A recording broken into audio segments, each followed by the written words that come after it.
क्या होता है जब एक मासूम बच्ची अस्पताल से गायब हो जाती है? क्या होता है जब एक बेगुनाह इंसान को अपराधी करार दे दिया जाता है? और सबसे बड़ा सवाल, क्या होता है जब किसी मां का दर्द इतना गहरा हो जाए कि वो कानून तोड़ने पर मजबूर हो जाए? आज मैं आपको सुनाऊंगा बेबी गर्ल की वो कहानी जो आपको रुला भी देगी और सोचने पर भी मजबूर कर देगी। तो चलिए शुरू करते हैं ये दिल को छू लेने वाली कहानी। कहानी शुरू होती है थिरुवनंतपुरम के गुड शेपर्ड हॉस्पिटल से। ये क्रिसमस की रात है, पूरा शहर खुशियां मना रहा है, लेकिन इस अस्पताल में कुछ ऐसा होने वाला है जो सबकी जिंदगी बदल देगा। अस्पताल में काम करता है सनाल मैथ्यू, एक साधारण सा अटेंडेंट। सनाल के चेहरे पर आज खुशी की एक अलग ही चमक है। जानते हैं क्यों? क्योंकि आज उसकी पत्नी विदेश से वापस आने वाली है। कई सालों बाद उसका परिवार पूरा होने वाला है। वो अपने बच्चे के साथ अपनी पत्नी का इंतजार कर रहा है। लेकिन इसी रात अस्पताल में एक और कहानी चल रही है। हॉस्पिटल के मैटरनिटी वार्ड में एक 3 दिन की नवजात बच्ची है। उसकी मां मीनाक्षी एक कॉलेज स्टूडेंट है जो अपनी जिंदगी के सबसे मुश्किल फैसले का सामना कर रही है। और फिर है रथु नाम की एक औरत, एक ऐसी औरत जिसकी आंखों में मां बनने की तड़प है, लेकिन किस्मत ने उसके साथ क्रूर खेल खेला है। उसके हर बच्चे का जन्म स्टिल बर्थ में हुआ, यानी बच्चे पैदा होते ही मर गए। इस दर्द ने रथु को तोड़कर रख दिया है। क्रिसमस की रात को अचानक अस्पताल में कोड पिंक का अलर्ट बज उठता है। क्या है ये कोड पिंक? ये वो अलर्ट होता है जब कोई बच्चा अस्पताल से गायब हो जाता है। पूरा अस्पताल हड़कंप में आ जाता है। डॉक्टर्स, नर्सेज, सिक्योरिटी गार्ड्स सब भागने लगते हैं। 3 दिन की नवजात बच्ची गायब है। हॉस्पिटल की सारी एंट्रीज और एग्जिट्स को तुरंत बंद कर दिया जाता है। कोई अंदर नहीं आ सकता, कोई बाहर नहीं जा सकता। पुलिस को तुरंत बुलाया जाता है। आता है ऑफिसर राकेश, एक नया और डिटरमिन्ड पुलिस ऑफिसर। वो तुरंत इन्वेस्टिगेशन शुरू करता है। सीसीटीवी फुटेज देखी जाती है। हॉस्पिटल के हर कोने की तलाशी ली जाती है और फिर सबकी नजर पड़ती है सनाल पर। क्यों? क्योंकि वो उस वक्त मैटरनिटी वार्ड के पास था। सीसीटीवी में एक स्पाइशियस फिगर दिखता है और सर्कमस्टेंशियल एविडेंस सनलन की तरफ इशारा करते हैं। सनलन को तुरंत इंटरोगेशन के लिए बुलाया जाता है। बेचारा सनलन, जो अपनी पत्नी के आने की खुशी में था, अचानक खुद को एक क्रिमिनल की तरह ट्रीट होते हुए पाता है। ऑफिसर राकेश की इन्वेस्टिगेशन आगे बढ़ती है। हर कोई सस्पेक्ट है। हॉस्पिटल स्टाफ, विजिटर्स, सब पर शक होता है। लेकिन सबसे ज्यादा प्रेशर सनाल पर है। सनाल को पता है कि वो बेगुनाह है, लेकिन कैसे साबित करे? एविडेंस तो उसके खिलाफ जा रहे हैं। पुलिस उस पर नेग्लिजेंस का आरोप लगाती है। कहती है कि उसकी लापरवाही की वजह से बच्ची का अपहरण हुआ। सनाल के लिए यह सब बर्दाश्त से बाहर है। उसका सपना टूट रहा है। उसकी पत्नी एयरपोर्ट से आ रही है और वो यहां एक सस्पेक्ट की तरह इंटरोगेशन झेल रहा है। दूसरी तरफ बच्ची की मां मीनाक्षी पूरी तरह से टूट गई है। हालांकि उसकी कॉम्प्लिकेटेड फीलिंग्स थी अपने बच्चे के लिए, क्योंकि वो एक टीनेजर है और मदर बनने के लिए रेडी नहीं थी। लेकिन अब जब बच्ची गायब हो गई है तो उसे अपनी गलती का एहसास हो रहा है। पुलिस इन्वेस्टिगेशन में एक और ट्विस्ट आता है। सीसीटीवी फुटेज में एक औरत की शैडो दिखती है। कौन है ये औरत? इन्वेस्टिगेशन इसी सवाल के इर्द गिर्द घूमने लगती है। सनाल समझ जाता है कि अगर वो चुपचाप बैठा रहा तो उसे बेगुनाह साबित करना मुश्किल होगा। तो वो एक बड़ा फैसला लेता है। वो खुद ही बच्ची को ढूंढने निकल पड़ता है। पुलिस उसे रोकना चाहती है, लेकिन सनाल भाग निकलता है। अब सिचुएशन और भी कॉम्प्लिकेटेड हो जाती है। पुलिस की नजर में अब वो एक फ्यूजिटिव है, एक भगोड़ा। लेकिन सनाल के पास कोई चॉइस नहीं है। उसे अपनी बेगुनाही साबित करनी है। सनाल अपनी इन्वेस्टिगेशन शुरू करता है। वो हॉस्पिटल के आसपास के इलाकों में ढूंढता है। उसे पता है कि बच्चे को ज्यादा दूर नहीं ले जाया जा सकता। कोड पिंक एक्टिवेट होने के तुरंत बाद सब गेट्स बंद कर दिए गए थे। इसी बीच ऑफिसर राकेश भी अपनी इन्वेस्टिगेशन में लगा हुआ है। धीरे धीरे उसे भी शक होने लगता है कि शायद सनाल बेगुनाह है। लेकिन फिर असली कल्प्रिट कौन है? अब कहानी में 2 पैरेलल ट्रैक्स चल रही हैं। एक तरफ सनाल है जो डेस्परेटली बच्ची को ढूंढ रहा है। हर गली, हर मोहल्ला, हर सस्पिशियस जगह पर वो जाता है। उसकी पत्नी एयरपोर्ट से कॉल कर रही है, लेकिन वो फोन उठा नहीं पा रहा। उसके दिमाग में सिर्फ एक ही बात है, बच्ची को ढूंढना और अपनी इनोसेंस साबित करना। दूसरी तरफ ऑफिसर राकेश है जो सिस्टमैटिकली इन्वेस्टिगेशन कर रहा है। वो हॉस्पिटल के हर स्टाफ मेंबर से बात करता है, हर विजिटर की डिटेल चेक करता है और फिर उसे मिलती है एक इंपॉर्टेंट क्लू। सीसीटीवी फुटेज में जो औरत की शैडो दिखी थी वो रितु है। ऑफिसर राकेश को पता चलता है कि रितु की एक दुखद कहानी है। उसके कई बच्चों का स्टिल बर्थ हुआ है। साइकोलॉजिकल ट्रॉमा से वो गुजर रही है। राकेश को समझ आने लगता है कि शायद ये केस सिर्फ एक सिंपल किडनैपिंग नहीं है। इसके पीछे कोई गहरा इमोशनल रीजन है। इन्वेस्टिगेशन आगे बढ़ती है और रितु के बारे में पूरी सच्चाई सामने आती है। रितु एक एजुकेटेड औरत है।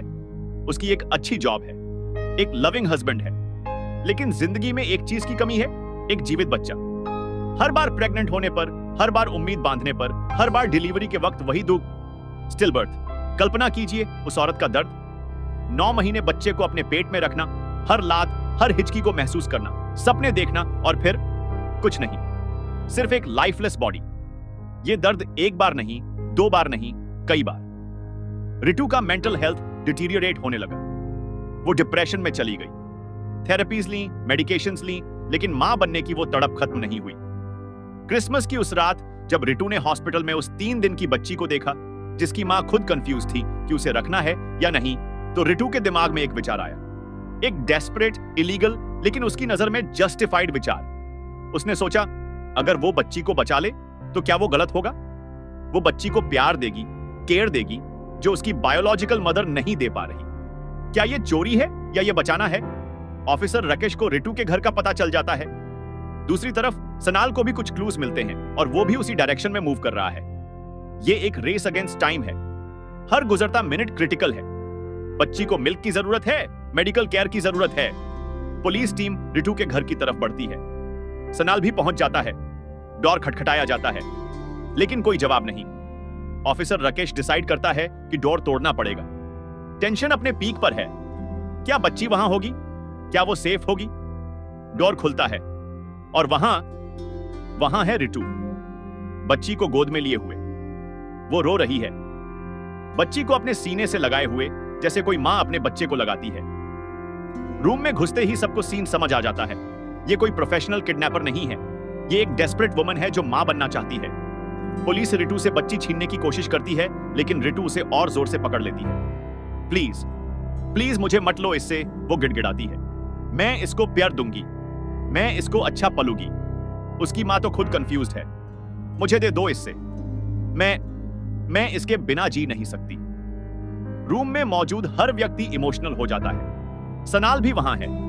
वो देख रहा है रितु का दर्द, एक औरत का वो दर्द जो शायद कोई समझ नहीं सकता जिसने वो पेन एक्सपीरियंस नहीं किया। ऑफिसर राकेश भी मूव्ड है, लेकिन लॉ है। I understand your pain ma'am, वो कहता है सॉफ्ट वॉइस में, but this is not the way, this is illegal, you have to return the baby. Ritu टूट जाती है, वो फ्लोर पर बैठ जाती है, बच्ची को अभी भी पकड़े हुए। उसकी आंखों से आंसू बह रहे हैं। सनाल आगे बढ़ता है, वो रितु के सामने बैठता है। मैम, वो कहता है, मैं समझता हूं ना आपका दर्द, लेकिन ये बेबी अभी बहुत छोटी है। उसकी मां उसको धुंध रही है। हॉस्पिटल में सब परेशान हैं। प्लीज इसको वापस कर दीजिए। रितु को समझ आ रहा है कि ये फाइट वो नहीं जीत सकती। धीरे धीरे वो बच्ची को किस करती है, उसके फॉरहेड पर। टीयर्स गिरते हैं बच्ची के फेस पर। आई एम सॉरी बेबी, वो विस्पर करती है, मुझे तुम्हें जाने देना पड़ेगा, लेकिन प्लीज याद रखना, एक औरत थी जो तुमसे बहुत प्यार करती थी। वो बच्ची को ऑफिसर राकेश को दे देती है। राकेश बच्ची को संभालते हैं और तुरंत मेडिकल टीम को इन्फॉर्म करते हैं। रितु को अरेस्ट किया जाता है, लेकिन यह अरेस्ट नॉर्मल अरेस्ट की तरह नहीं है। कोई हार्श ट्रीटमेंट नहीं है। हर कोई समझ रहा है कि यह औरत एक क्रिमिनल नहीं, बल्कि एक विक्टिम है, सर्कमस्टेंसेस की विक्टिम। सनाल को क्लियर कर दिया जाता है। सब समझ जाते हैं कि वो इनोसेंट था। ऑफिसर राकेश उससे माफी मांगता है। I am sorry for doubting you, वो कहता है। सनाल सिर हिलाता है। इट्स ओके ऑफिसर, आप अपना काम कर रहे थे। बच्ची को हॉस्पिटल वापस लाया जाता है। मेडिकल टीम तुरंत चेकअप करती है। थैंकफुली बच्ची पूरी तरह सेफ है। रितु ने उसे कोई हार्म नहीं पहुंचाया था, उल्टा उसने उसका पूरा ख्याल रखा था। मीनाक्षी, बच्ची की बायोलॉजिकल मदर, अपनी बेटी से मिलती है। जब वो बच्ची को गोद में लेती है तो उसे रियलाइज होता है कि वो कितना मिस कर रही थी इस फीलिंग को। शायद इस इंसिडेंट ने उसे समझा दिया कि मदरहुड क्या होता है। सनाल हॉस्पिटल से बाहर निकलता है। उसकी पत्नी आ चुकी है। वो उससे गले लगती है। क्या हुआ, तुमने फोन क्यों नहीं उठाया, वो पूछती है। सनाल बस स्माइल करता है। एक लंबी कहानी है, वो कहता है, घर चल के बताता हूं। उसका बच्चा भी उसके पास दौड़ कर आता है। पापा, मैरी क्रिसमस। सनाल अपने बच्चे को गोद में उठा लेता है। आज उसे रियलाइज हुआ है कि किस्मत ने उसे क्या दिया है, एक पूरा परिवार। कुछ लोग इसके लिए तरसते रह जाते हैं। कुछ दिन बाद रितु की कोर्ट हियरिंग होती है। She is charged with kidnapping. Law के हिसाब से ये एक सीरियस क्राइम है। लेकिन जब जज रितु की पूरी कहानी सुनता है, उसके मेडिकल रिकॉर्ड्स देखता है, उसके साइकोलॉजिकल इवैल्यूएशंस पढ़ता है, तो सिचुएशन क्लियर हो जाती है। प्रोसिक्यूटर आर्ग्यू करता है कि लॉ को तोड़ना किसी भी हालत में जस्टिफाइड नहीं है, चाहे कोई भी इमोशनल रीजन हो। लेकिन डिफेंस लॉयर बताता है कि रितु को मेंटल हेल्थ ट्रीटमेंट की जरूरत है, पनिशमेंट की नहीं। वो एक सिक वुमन है जिसे हेल्प चाहिए। कोर्ट रूम में मीनाक्षी भी प्रेजेंट है। जज उससे पूछता है कि वो क्या चाहती है। मीनाक्षी खड़ी होती है, वो रितु की तरफ देखती है। दोनों औरतों की आंखें मिलती हैं। एक दर्द दूसरे दर्द को पहचानता है। योर ऑनर, मीनाक्षी कहती है, मैं नहीं चाहती कि रितु मैम को स्ट्रिक्ट पनिशमेंट मिले। मैं चाहती हूं कि उन्हें हेल्प मिले, थेरेपी मिले, शायद अडॉप्शन का कोई लीगल रास्ता हो। रूम में साइलेंस छा जाती है। यह स्टेटमेंट अनएक्सपेक्टेड था। जज अपना डिसीजन देता है। This is a very unique case, जज कहता है। लॉ को तोड़ना गलत है, लेकिन कॉन्टेक्स्ट को समझना भी जरूरी है। रितु ने जो किया वो इलीगल था, लेकिन उसका इंटेंशन हार्म करने का नहीं था। जज कंटिन्यू करता है, मैं रितु को जेल नहीं भेजूंगा। इंस्टेड मैं ऑर्डर करता हूं कि वो मैंडेटरी साइकियाट्रिक ट्रीटमेंट ले, कम्युनिटी सर्विस करें और चाइल्ड वेलफेयर ऑर्गेनाइजेशंस के साथ काम करें। यह एक कंपैशनेट जजमेंट है। लॉ को रिस्पेक्ट करते हुए ह्यूमैनिटी को भी कंसिडर किया गया है। रितु रो पड़ती है, लेकिन इस बार रिलीफ के टीयर्स हैं। उसे सेकंड चांस मिल गई है। कोर्ट से बाहर निकलते वक्त रितु और मीनाक्षी आमने सामने होती हैं। बिना कुछ कहे दोनों एक दूसरे को हग करती हैं। दो औरतें, दो अलग अलग सिचुएशंस, लेकिन दोनों मदरहुड की कॉम्प्लेक्सिटी को समझती हैं। कुछ महीने गुजर जाते हैं। सनाल अपनी नॉर्मल लाइफ में वापस आ गया है। उसका परिवार कंप्लीट है। वो हॉस्पिटल में अपने काम में लगा हुआ है, लेकिन वो इंसिडेंट उसे चेंज कर गया है। अब वो हर पेशेंट को ज्यादा एम्पैथी से देखता है। मीनाक्षी अपनी बेटी को पाल रही है। हालांकि इनिशियली उसे डाउट्स थे, लेकिन अब वो एक लविंग मदर बन गई है। कॉलेज भी कंटिन्यू कर रही है, उसके पेरेंट्स भी सपोर्ट कर रहे हैं। और रितु अब थेरेपी ले रही है। वो हील हो रही है, धीरे धीरे लेकिन श्योरली। वो एक एनजीओ में वॉलंटियर वर्क कर रही है जो अबैंडन्ड चिल्ड्रन के लिए काम करता है। शायद ये उसका वे है बच्चों के साथ टाइम बिताने का, लीगली और पॉजिटिवली। एक दिन रितु हॉस्पिटल के पास से गुजर रही होती है। वो देखती है मीनाक्षी को अपनी बेटी के साथ। बच्ची अब बड़ी हो गई है, हेल्थी और हैप्पी। दूर से ही रितु स्माइल करती है। उसे पीस महसूस होती है। वो बच्ची अच्छे हाथों में है। शायद ये यूनिवर्स का वे था उसे बताने का कि मदरहुड सिर्फ बायोलॉजिकल कनेक्शन नहीं होता, ये लव, केयर और रिस्पॉन्सिबिलिटी होता है। तो दोस्तों, ये थी बेबी गर्ल की कहानी। एक ऐसी कहानी जो हमें सिखाती है कि जिंदगी में हर सिचुएशन ब्लैक एंड व्हाइट नहीं होती। कभी कभी ग्रे एरियाज होते हैं। ये फिल्म हमसे पूछती है, क्या है मदरहुड? क्या ये सिर्फ बायोलॉजी है या कुछ और? क्या अडॉप्शन थ्रू लव और केयर भी मदरहुड नहीं है? ये फिल्म ये भी दिखाती है कि कैसे सोसाइटी में मेंटल हेल्थ इश्यूज को सीरियसली लेना चाहिए। रितु को वक्त पर प्रॉपर हेल्प मिलती तो शायद ये सब नहीं होता। और सबसे इंपॉर्टेंट, ये फिल्म जस्टिस सिस्टम के बारे में एक इंपॉर्टेंट पॉइंट उठाती है। जस्टिस का मतलब सिर्फ पनिशमेंट नहीं होता, कभी कभी कंपैशन भी जस्टिस का हिस्सा होता है। निविन पॉली ने सनल का रोल बहुत अच्छे से किया। लिजोमोल जोसे और संगीत प्रथप ने भी अपने कैरेक्टर्स को ब्रिलियंटली पोर्ट्रे किया। डायरेक्टर अरुण वर्मा ने बॉबी संजय की राइटिंग को ब्यूटीफुली स्क्रीन पर लाया। हाँ, फिल्म परफेक्ट नहीं है। सेकंड हाफ में थोड़ी प्रेडिक्टेबिलिटी है, कुछ सब प्लॉट्स अननेसेसरीली स्ट्रेच हो गए हैं, लेकिन ओवरऑल ये एक इमोशनल और थॉट प्रोवोकिंग फिल्म है। बेबी गर्ल सिर्फ एक थ्रिलर नहीं है, ये एक इमोशनल जर्नी है। ये हमें सोचने पर मजबूर करती है कि कभी कभी सही और गलत के बीच की लाइन ब्लर हो जाती है। क्या रितु ने गलत किया? लीगली हाँ। इमोशनली वो कॉम्प्लिकेटेड है। क्या उसे पनिशमेंट मिलनी चाहिए थी या हेल्प? फिल्म हमें इन सवालों के जवाब खुद ढूंढने को कहती है। अगर आप इमोशनल ड्रामास पसंद करते हैं, अगर आप वो फिल्में देखना चाहते हैं जो सिर्फ एंटरटेन नहीं बल्कि थिंक करने पर मजबूर करें, तो बेबी गर्ल आपके लिए है। फिल्म अब सोनी लाइव पर स्ट्रीमिंग कर रही है, मलयालम और हिंदी दोनों लैंग्वेजेस में।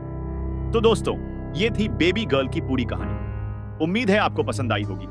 अगर आपको यह स्क्रिप्ट पसंद आया तो प्लीज लाइक करें, शेयर करें और हाँ, कमेंट सेक्शन में बताइए आपको क्या लगता है। क्या आरतू का डिसीजन अंडरस्टैंडेबल था? क्या जज ने सही फैसला लिया? तो मिलते हैं अगली कहानी में। तब तक के लिए खुश रहिए, सेफ रहिए। Thank you.